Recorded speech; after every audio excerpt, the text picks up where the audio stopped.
Switch અને circuit બ્રેકરની સરખામણી કરો.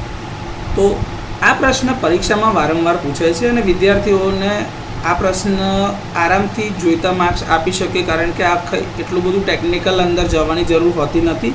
બહુ જ સાદી સરખામણી છે.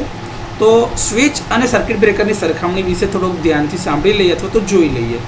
તો કે સ્વિચનો ઉપયોગ કરંટના નાના મૂલ્યને બ્રેક કરવા માટે થાય છે, જ્યારે સર્કિટ બ્રેકરનો ઉપયોગ કરંટના ખૂબ જ મોટા મૂલ્યને બ્રેક કરવા માટે થાય છે. સ્વિચનો ઉપયોગ ફક્ત સ્વસ્થ સ્થિતિમાં એટલે કે હેલ્ધી કન્ડિશનમાં જ થાય છે, જ્યારે સર્કિટ બ્રેકરનો ઉપયોગ ફોલ્ટ કરંટને બ્રેક કરવા માટે પણ થાય છે. એટલે કે ફોલ્ટ સ્થિતિમાં અને સ્વસ્થ એટલે કે હેલ્ધી બંને સ્થિતિની અંદરમાં સર્કિટ બ્રેકરનો ઉપયોગ થાય છે.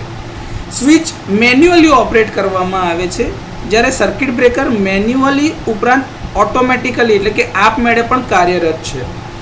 ઓટોમેટિક ઓપરેશન માટે ટ્રીપ કોઇલને પ્રોટેક્ટિવ રિલે દ્વારા એનર્જાઇઝ કરવામાં આવે છે, જે ટ્રીપ કોઇલને એનર્જાઇઝ કર્યા બાદ સર્કિટ બ્રેકરની ટ્રીપ કોઇલ એનર્જાઇઝ થવાના કારણે સર્કિટ બ્રેકરને ઓપન કરે છે.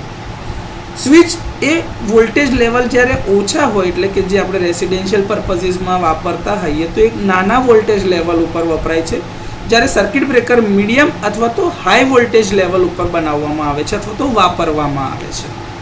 સ્વિચની રચના ખૂબ જ સરળ છે, જ્યારે સર્કિટ બ્રેકરના કેસમાં એની અંદરમાં ઘણા બધા કોમ્પોનન્ટ એકબીજા સાથે જોડવામાં આવે છે અને મેન્યુઅલની સાથે સાથે અમુકવાર ઓટોમેટિક ઓપરેશન પણ કરવા માટે બીજી ઘણી બધી પ્રણાલીઓને અંદર એડ કરવામાં આવે છે, જેના કારણે એની રચના જટિલ બને છે.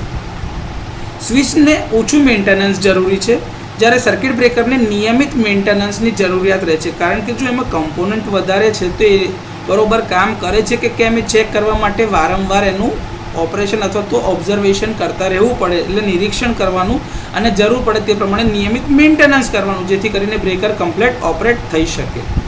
સ્વિચ ઓછી જગ્યા રોકે છે, જ્યારે સર્કિટ બ્રેકર વધારે જગ્યા રોકે છે.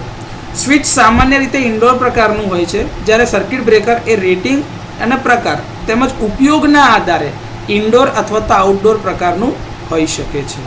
સ્વિચ ઓછી ખર્ચાળ છે, જ્યારે સર્કિટ બ્રેકર ખૂબ જ ખર્ચાળ છે. તો આ રીતે સ્વિચ અને સર્કિટ બ્રેકરની સરખામણીના તમે લગભગ 7 થી 8 ઉપરાંત મુદ્દા લખી શકો છો.